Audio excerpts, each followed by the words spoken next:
Okay. And then I'm going to, hi everybody on the recording. I'm going to do a little recap of Remake Learning Days 2021. And what are you all seeing? Can you see the slide? Yes. Okay, thank you. So Remake Learning Days, as you may recall, is a national event. In 2021, it was originally supposed to be the 2020 event, which obviously didn't happen. And so 2021, most of the regions, there were 17 regions that participated. Most of them did go virtual or hybrid, but there were a few that had some in-person events. You can see that across the country, there were over 1,100 events. Well, I wondered. You can try it. So that's really exciting. And then these are our results here. So our festival was from May 15th through the 17th. We had 118 events. They were all free and they were all virtual. Well, it says 3 in person, and which is true. Well, that is true. So we'll correct myself there and say that there were 3 in person. So we also distributed 300 kits to families, and this is one of the comments from one of the parents that got a kit. And now when we're looking forward and talking about next year, we have settled on the dates. It's going to be May 14th through the 21st. This will be in person. If everybody's healthy, it'll be in person. And so they'll be back to the original purpose, the original idea of Remake Learning Days, which is hands-on learning activities where families come together and learn together. The regional leads last time, we had KnowledgeWorks and the Catalytic Fund. KnowledgeWorks is now only going to be represented on the steering committee, and Kenton County Public Library is going to be the lead along with me from the Catalytic Fund. So I think it's going to be an amazing partnership, and we're getting all the regional libraries involved and a lot of other organizations. And I think we're going to have an incredible lineup of hands-on events. So I'm really excited about it, and I hope you all can participate. So to wrap that up, I want to introduce Paul. So Paul Wesselmann is known as the Ripples guy, and Paul and I have actually known each other for many, many, many years. So, you know, in this area, it's really common for people to have gone to high school together, but Paul and I are from Southern Illinois. And so it's kind of random that we both ended up here in Cincinnati, in the Cincinnati area. So Paul is a motivational speaker and educator. He fires up people from, he goes across the country, campuses, workplaces, workshops, organizations, big companies, little companies, and everything in between. And he is such a positive, high energy person. I cannot wait to have you meet him. He's going to do our pep talk today called We Got This. So Paul, can I stop sharing and then spotlight with you? Is that what we should do? Yes, that sounds like a good plan. Hello, everyone. I'm so excited to be with you. Jill, indeed, and I have been hanging out for many, many years, and we've been on several Zoom calls in the last several months where she is, I feel like, part of my team, and I'm part of her team. So, Jill, it is super fabulous that I get to hang out here today, and I thank you for that. So here's the deal. On the very first few days of the time of COVIDia, I call it, back in March of 2020, when it looked like, this was getting real. And my boyfriend and I had gone on vacation to Florida, left February 28th, came back March 6th. And the trip down, we didn't think a thing of it. The trip back was a little, and then every day things started getting canceled. And oh no, Broadway is closing. What? And around that time, I realized that I had a job as somebody who hangs out with 30,000 people every Monday morning in a little email called Ripples. And a lot of people follow me on social media. that I could either be part of the chaos or part of the calm. And so I started on my whiteboard writing down what were the messages that I think we needed to focus on to help get us through this period of uncertainty that I thought might last, I don't know, a couple of weeks or maybe a couple months even. Do you remember thinking that? Do you remember thinking, oh, wow, this might go all the way to Memorial Day of 2020? Well, what I came up with was this little sticker, and I'm going to hold it up here to the screen and let you take a look at it. If you can't see it easily, it simply says, it's got a blue heart in the middle that says, "We got this." And then around the edge, it has these 4 things, because I was convinced that we got this if we could come together with 4 things: curious minds, open hearts, and calm spirits while we nurture our health. And for those of you who are familiar enough with Zoom and are on a device where this is easy to do, I'm going to put something in the chat area. And if you aren't familiar, but you can see along the black bar at the bottom or somewhere where it says chat, a little speech bubble in the word chat. If you click on that, it should open up the chat window. And what I just put in there was a little link. And if you click on that link, what it should take you to is just an image of me holding that sticker. And if you're on an iPad, if you're on your phone and it's not easy to do that, you're not missing a whole lot. It's just my face holding up this little sticker here. And I do that so that for people, as we dive into this content, it creates a little, maybe a helpful mnemonic device for you to be focusing on that. The other thing, if you want to take a little bit of notes, I recommend people grabbing a piece of paper and folding it into quarters, and you'll see why in a second. And what ended up happening is, with this little sticker, these 4 things, it started off as a sticker. And I asked people, I said, who needs a sticker and who can help pitch in so that we could give away, we called them hope stickers, or we got this stickers for people who needed help and needed hope. And within a couple of days, enough people had pitched in money that we had purchased 500 stamps and 500 stickers. And then a couple of weeks later, we had purchased over 1,000. And to date, we've actually given away over 5,000 little "We Got This" stickers. And I made this little video pep talk that talked about curious minds and open hearts and calm spirits while we nurture our health.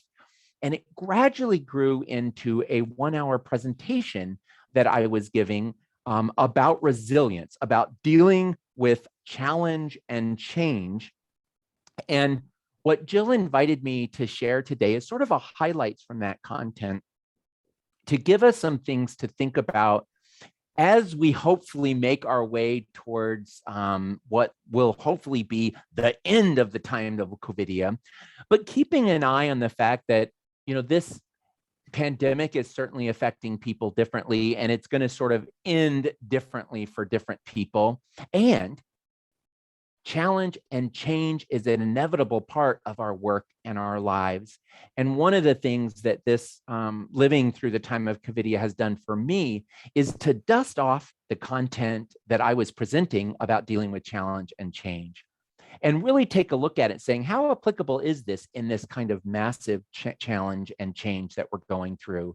And are there any things that I might tweak when the next time I'm going through maybe a medium-sized or even a micro challenge or change? And it turns out the answer was yes, that there were some ways that I have been able to keep going, but also keep growing through all of this.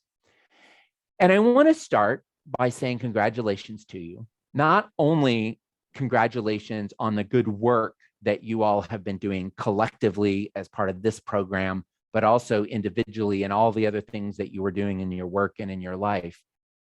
But also congratulations on making it to today. I feel like the last couple of years have taught me to really not take for granted my health, and the fact that in these difficult times, just making it to today is an accomplishment. And I might even invite you right now, no, I will invite you right now to take a couple deep breaths and just notice that you're alive.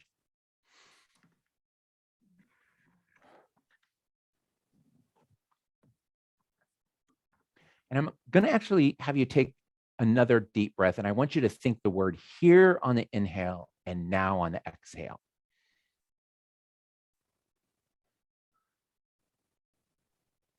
That's something else that I do. I even have these little, I don't know if you'll be able to see this. I'm going to try.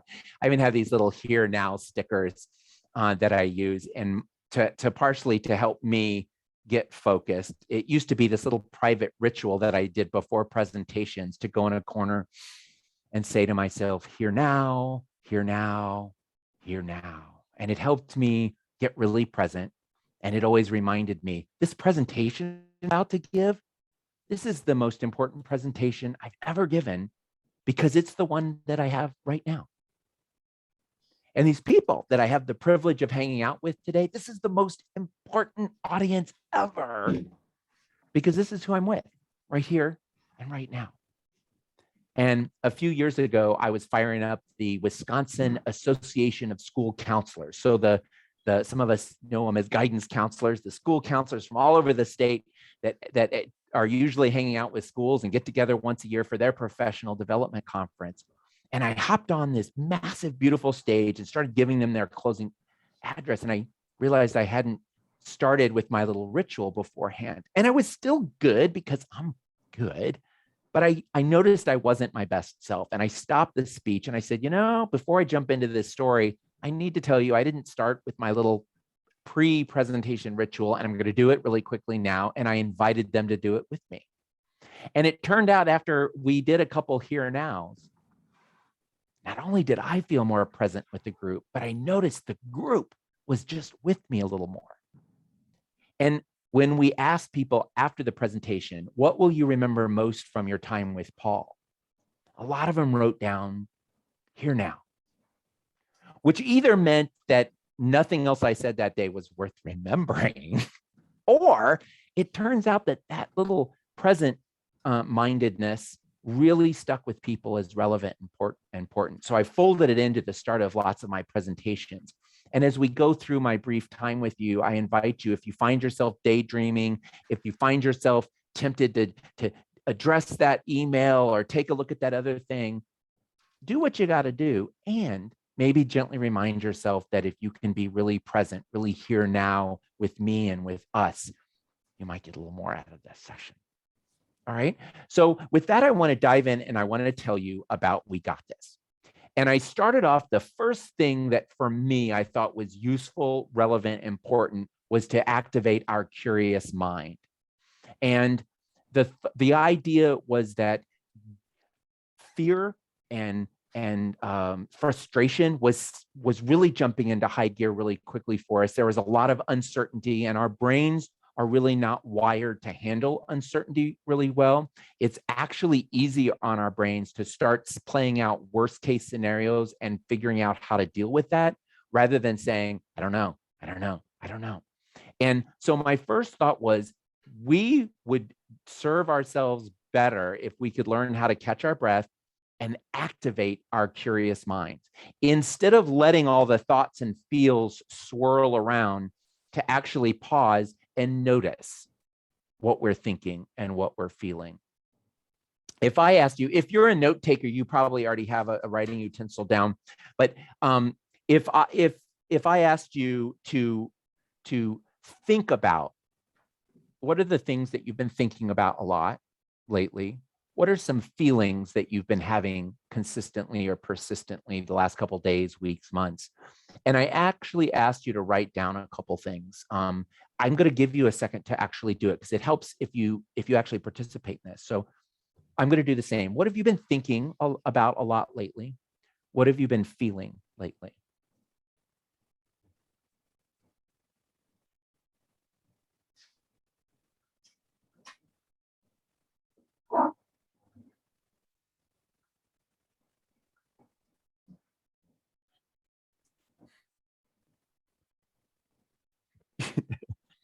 I'm being honest with myself. And then I'm going to write down feeling. What have I been feeling a lot?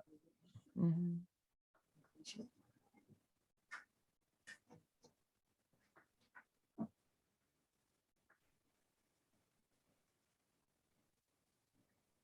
Yes. And while we're doing that, let me have you write down something. If I asked you on a scale of 1 to 10, your energy and mood today, like overall how today has been for you, and you were going to write down on a number of 1 to 10, 10 being high, what your energy and mood has been. Do me a favor and just write down that number. And then in parentheses next to it, I'm going to ask you to write down a range of the lowest that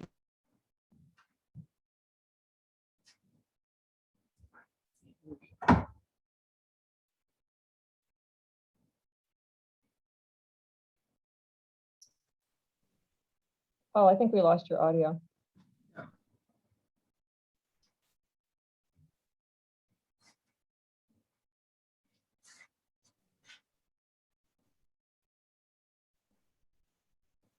No.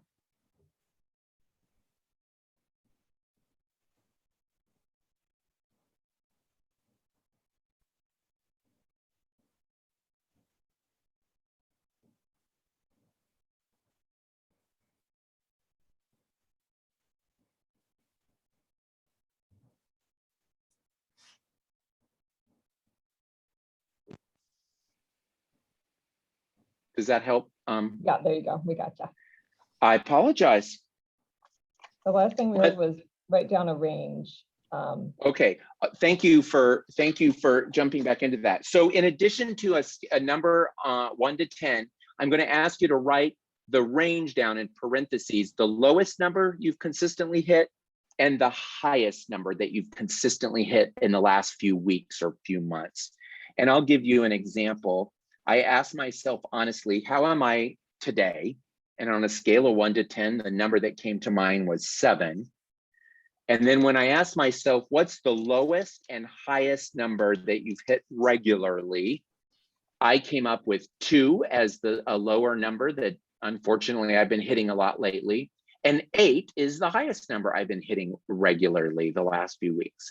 And I'm going to ask you to write that down for a good reason. And if you're feeling really brave and comfortable, I think it might be useful for us to share the number in the chat window just to get a sense of how people are doing. And so if you're not comfortable with that, that's okay. But I'm going to go ahead and go over to the chat window and I'm going to write down 7. And then in parentheses, I'm going to write 2-8.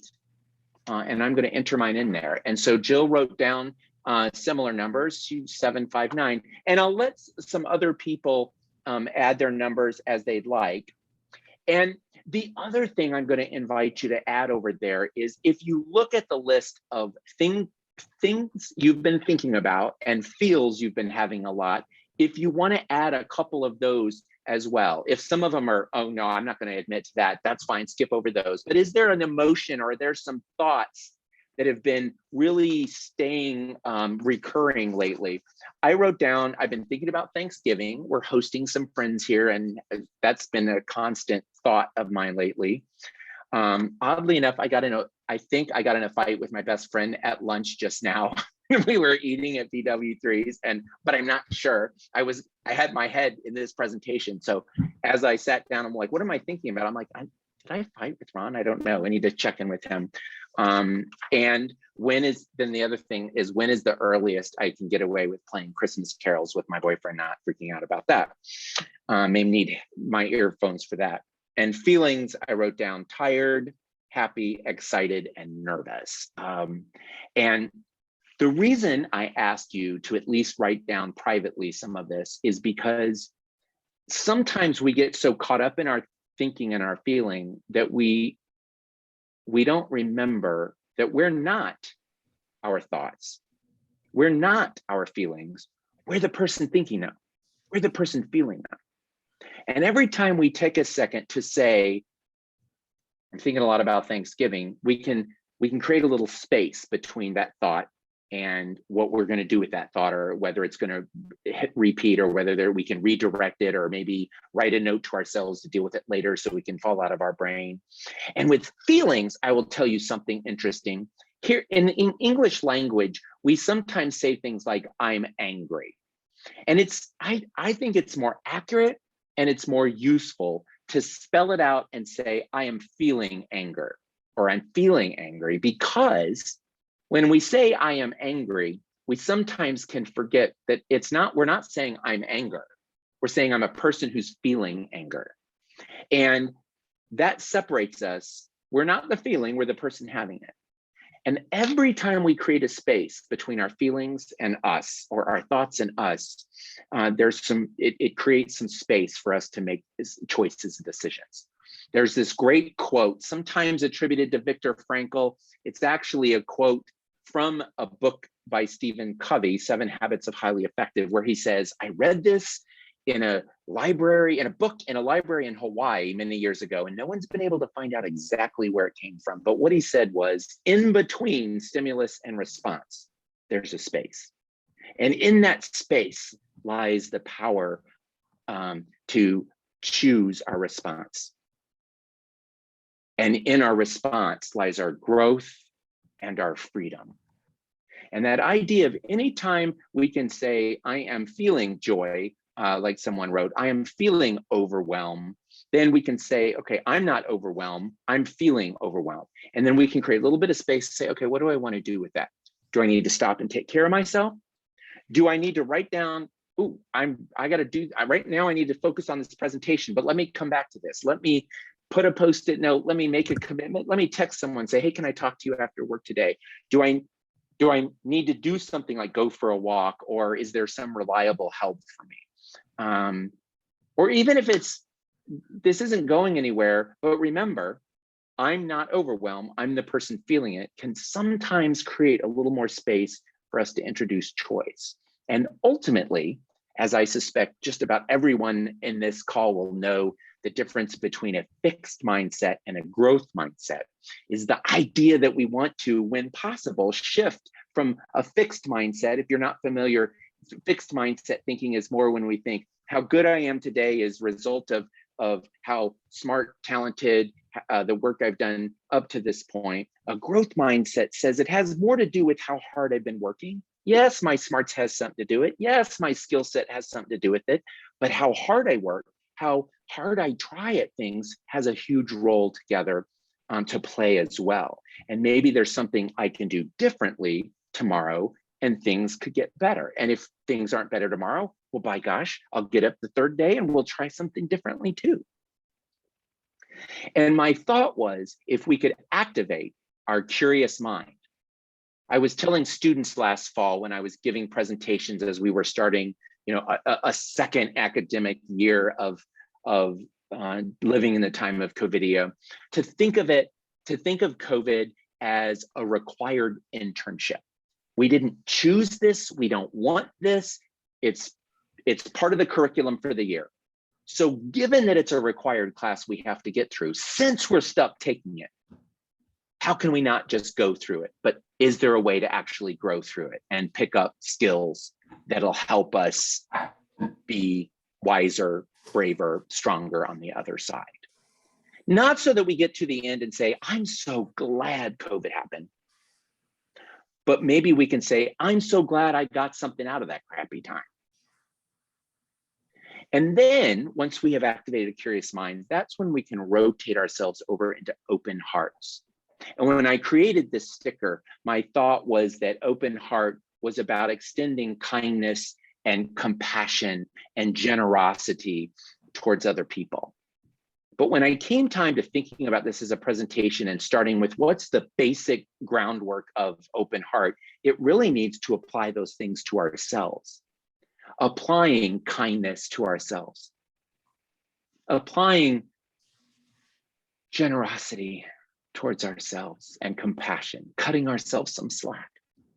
And then applying it to other people, people we care about, people it's usually easy for us to show kindness and compassion and gratitude.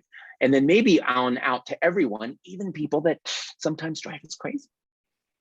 And early on, when we were supposed to be washing our hands 20 seconds and everyone told me to wash it for happy birthday singing twice. And by April of 2020, I started hating happy birthday, which seems tragic. And so I was on a call with my buddy Toby, And we ended up spending 3.5 hours developing what we called the hand washing meditation. And it was based on the idea of a loving kindness meditation. And it went like this.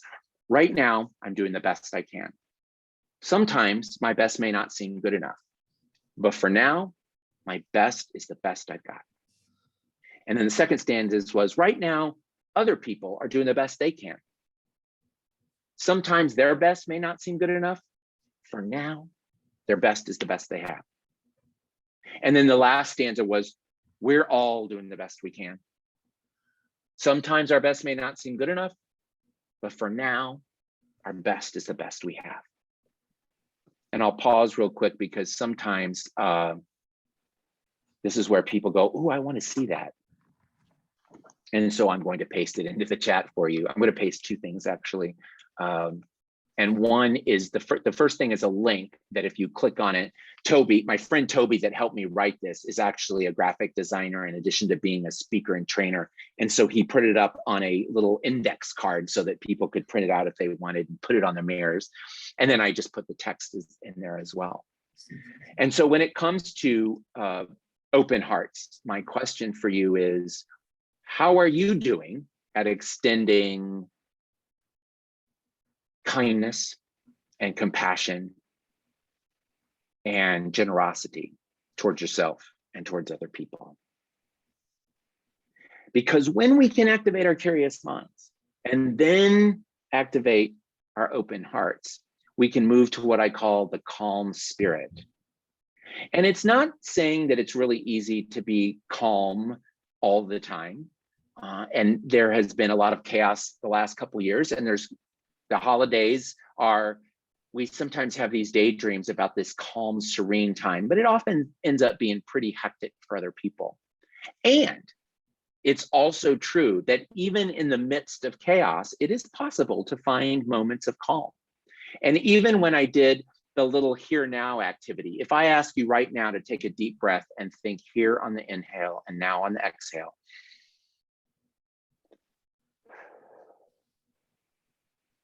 most of us, just doing that, can notice that our shoulders drop and maybe a little bit of calm can visit us. If you've practiced meditation or prayer or any kind of centering activity, it is often based on the repetition of something, trying to find a place where you can get quiet. Inevitably, for so many of us that practice meditation, we go to classes or we try to learn something on an app, is that we notice our mind jumps all over the place. And it's so tempting to think that good meditators, their thoughts and feelings don't hop around all the place. And it's a myth. It's not actually true at all. Meditation is about finding something to focus on. And then when you notice, not if, when you notice that your mind has wandered off, to notice, oh, my mind has wandered. And to gently and without judgment, to bring it back, to return to the center, to the focus, to whatever the breath, a word, a prayer. If you're walking in nature, getting back to, oh, let me look at these gorgeous fall colors. And ultimately, I think some people think of meditation or living, a prayerful life is this idea that you are serene 24/7. And again, I just don't think that's how humans are wired. I don't think it's how life is going to allow us to be. The ability is to linger. The goal is to be able to linger in your calm, to find your calm, to return to your calm when you get knocked off center, and then ultimately to be able to linger in your center for a few minutes, maybe for a few minutes, but a few moments for sure, not a few hours, not a few days. And that level, having a realistic idea of what our potential is for calm, we can practice finding bits of calm here and here and here, and adding it to our day when we can find it. And it allows us, it turns out, to operate with more of our best self, our best. I'm careful. I've really changed my language around best self. I used to talk a lot about bringing your best self to work and school and life. And I've snuck in a word there And I talk about your best available self. Because I think sometimes we set these really high bar expectations, how we were that one time on our very best day when conditions were just perfect for us to give an Olympic performance at work, with the family, at the grocery store, in life, whatever it is. And that's fantastic to know that we have excellence, this really high possibility. It's not realistic to show up with that every day and every moment. And it's worth remembering that if we can find our curious mind and our open heart, and then our calm spirit, that we have more capacity to bring our best available self to work, to school, to life. And when we tackle those three, then we can swing around to nurturing our health. And the idea originally with the sticker, with the "we got this" sticker, was that if we did the physical health stuff, if we washed our hands and threw on a mask and social distance, that we would be protecting ourselves in the time of COVID, minimizing the chance that we'll get sick, or minimizing the impact if we or people we care about actually get sick. But as I developed this idea of using this broader in times of challenge and change, I really found myself thinking much more broadly about health. How do we nurture our physical health, our emotional health, our spiritual health? And from a basic, I was involved in scouting. I'm an Eagle Scout, and early on in first aid, we learned if you fall and hurt yourself, before you hop right back up, you need to do an assessment. You need to triage and see, all right, is there something broken? Is there something bleeding? And if there's a couple things going on, what do I tend to first? What's the most important thing? Similarly, when we EMT training I went through, we talked about accident scenes and our situation where there's multiple people injured, to do a quick triage and say, what's the biggest injury that needs the most attention? If we take it out of some of those images, might be we don't want to think about that. Let me put it in context of going to a buffet. I miss buffets. I haven't been to Golden Corral since before the time of COVID. But one of the things we know, when people walk into a buffet, if the first thing they do is just start going for their favorite food all the time, or going and seeing what looks best, a lot of times they tend to overeat and then not have room for things they wish they would have had room. But when you see people survey the whole thing and get a little bit of a game plan, then they a little bit more wisely jump in and say, all right, I know either what's more, I want to have room for this, and so I'm going to go get it, or if I start with some of this healthier stuff, then when I can get over here to some of these things, I won't overindulge and I can still enjoy it. Whatever the strategy is, to triage a little bit, to assess.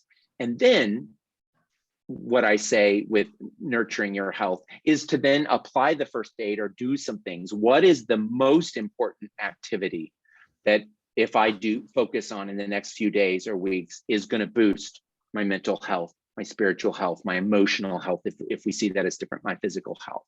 And then prioritizing that, saying, you know, I know getting out in the morning for a walk isn't always easy to do at first because I don't feel like it. And I know that at the end of the day, that's consistently the thing that I point to that makes me feel better, and helps me juggle the things in the morning, because I've got myself set up for success. And so it's easier to prioritize it. What I love about the concept of wellness and well-being that so many of us are hearing about and learning about and implementing in our lives is that healthiness is about so much more than just not being sick or not being injured. And the idea that there's all these positive levels of wellness that are worth knowing about and exploring, like when we're recovering from a cold or an injury, that there's levels of illness and injury that hopefully things are getting a little better, we're not out of the woods. But then when you get back to baseline, there's these positive states of health. And it's for me, it's exciting to think of health in this, okay, if where I'm at is all I need to be, that's good. But what else could I be doing to nurture my physical health, my emotional health, my spiritual health? What is the smallest activity that I could add to the next couple days that might boost my energy, my outlook, my physical health? And starting with questions like that to baby step our way in. And that is the "We Got This" sticker. That is the little journey that I have taken with, gosh, a few thousand people, several thousand people over the last year and a half. And I want to tell you, I want to send you one of these. Jill and I devised an easy way for me to send you a sticker if you would like. I have a little,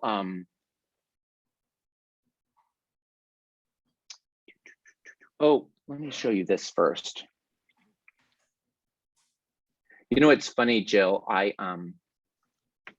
didn't copy. I need to go back and find that link to the survey because I posted it in the beginning. I didn't put it in my cheat sheet.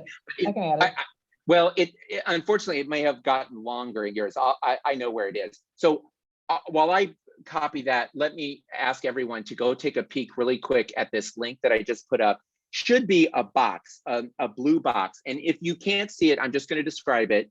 It has the 4 areas we just covered. And it has a definition of each of these, a real broad that we've just covered.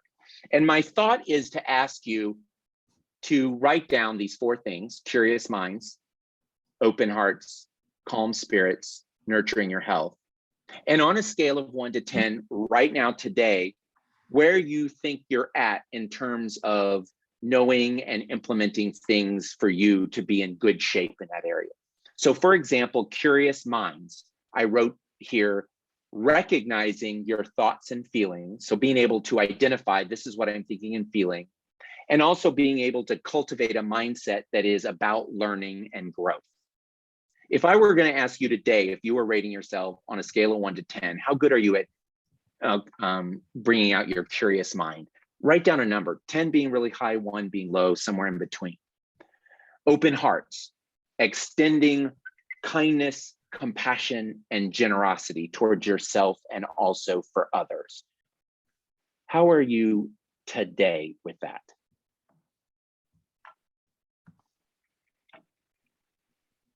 And then calm spirits, finding and returning to your center.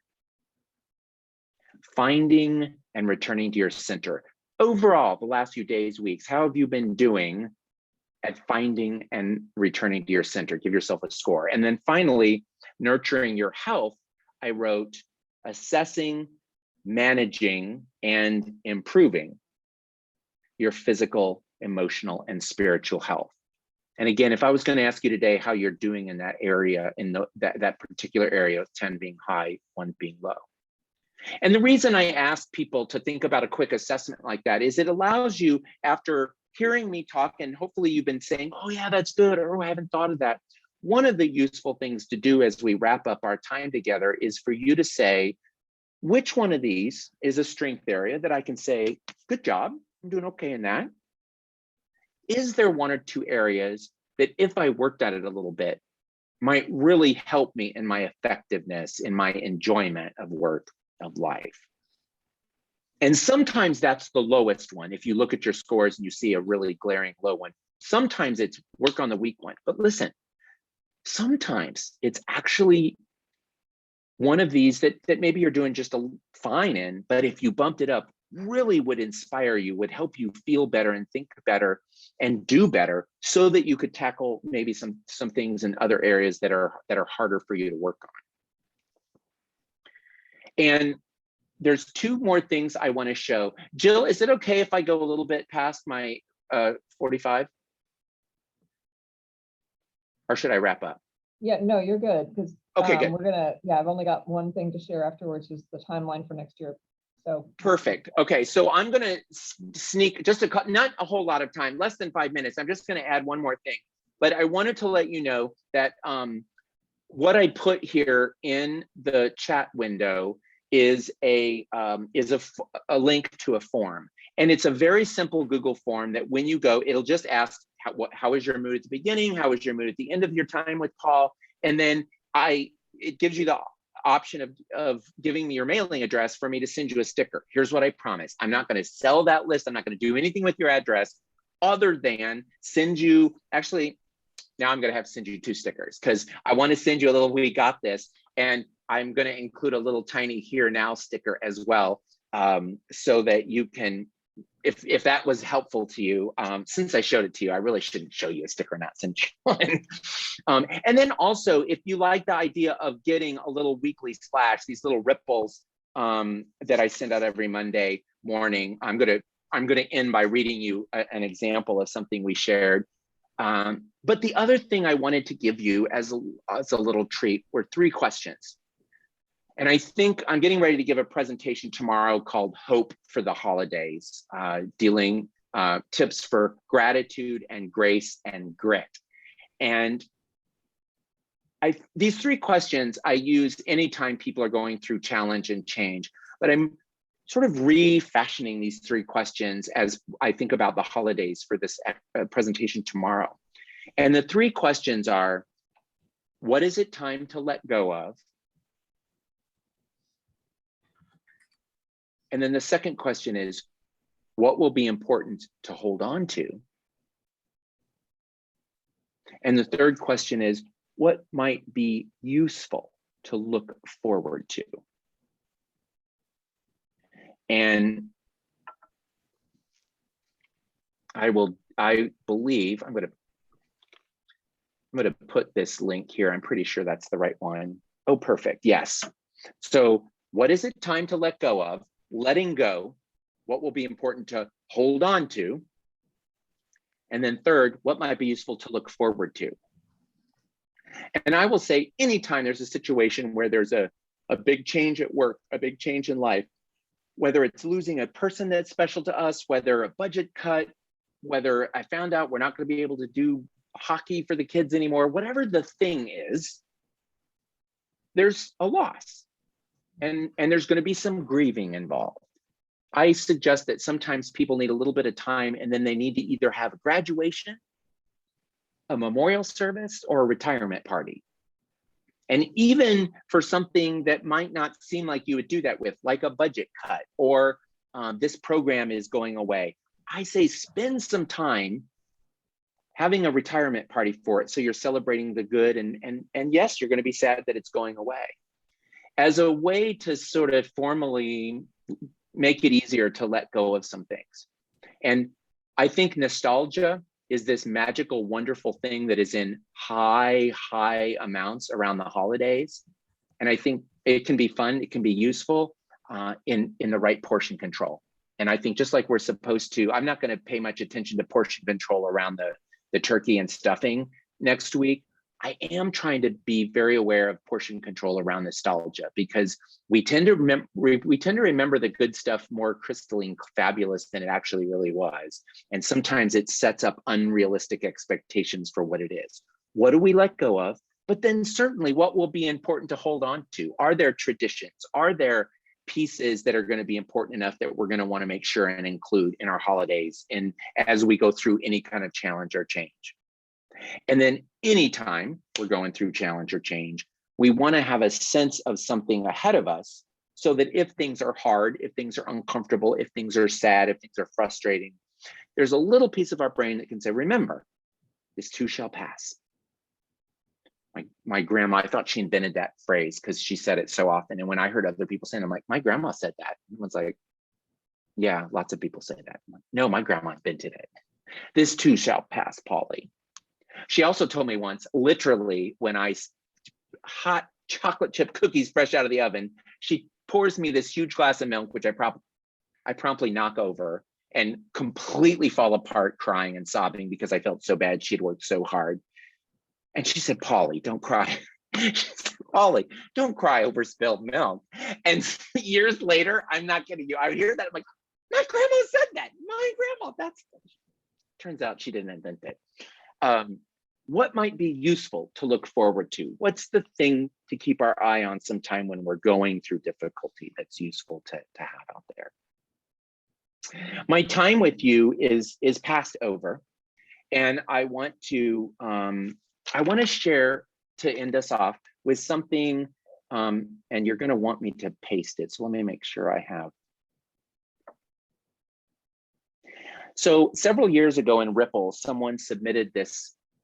It's not a poem. The gal who wrote it, Nancy Battaglia, wrote it as a note originally. I think it's a poem, and it's called Keepers of Hope. She said, sometimes we are called upon to be keepers of hope. Hope for a better tomorrow, hope for friends in despair, hope for loved ones at risk, hope for all who dare to dream that they will not stumble alone and in the dark. For all those with whom we connect, the best way that we can nurture them is to listen with the heart that is open and to offer hope. Hope that sustains, hope that nourishes, hope that offers comfort and perhaps healing. So hold on to hope today, she writes. And if it is too hard for you to do, ask someone, anyone, to hold it for you. And I'll make sure that if you're filling out the form for the sticker, I will make sure I send all of this to you so that you can hold on to it if you want. And Jill, I will also forward it to you. So if anyone asks you about it, you can have it.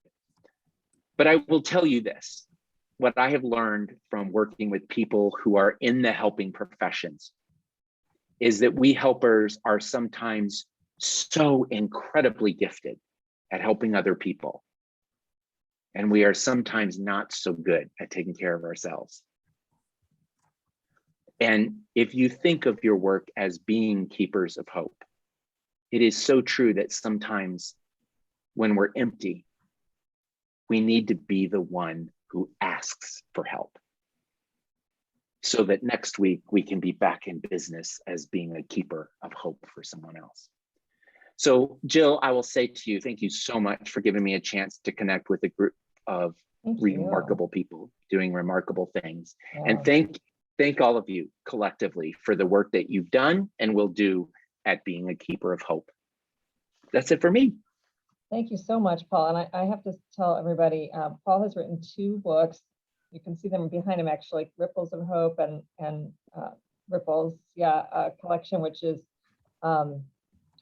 52 issues of Ripples. And on the form, if you want to get the sticker and the evaluation, there's a chance to opt in to receive the Ripples email, and they're incredible. They take about 2 minutes to read, 2 to 3 minutes to read every Monday morning, and they're very thought-provoking and uplifting. So I highly recommend that. And it's just a great way to stay connected with Paul too.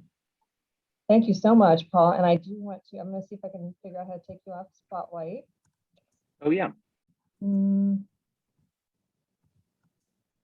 think that did it. Oh, now just go to you and Spotlight you. Oh, okay.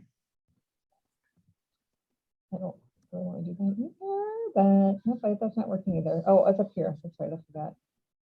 I know it's weird because it's 2 different places, but it should be if you look at your picture. There it is. Thank you. Okay. So I just want to wind up everything with Seth. I think he's got his camera up. I don't know if he's still available to pop on camera. So Seth is going to be co-leading the Remake Learning Days 2022 with me. He's with the Kenton County Libraries, and he's typically based in Covington. He's amazing. So we're gonna just really work together to put on an amazing event. I'm really excited about it. And I do want to share one last slide, if I can figure out how to do that. There it is. Not sharing? Yeah. Oh, so complicated for me. What do you guys see right now? Can you see anything? I can see the PowerPoint, but it's me. Now it's the full, yeah. Okay. This is the last thing I wanted to share with you. So there's a little timeline for the festival for next year.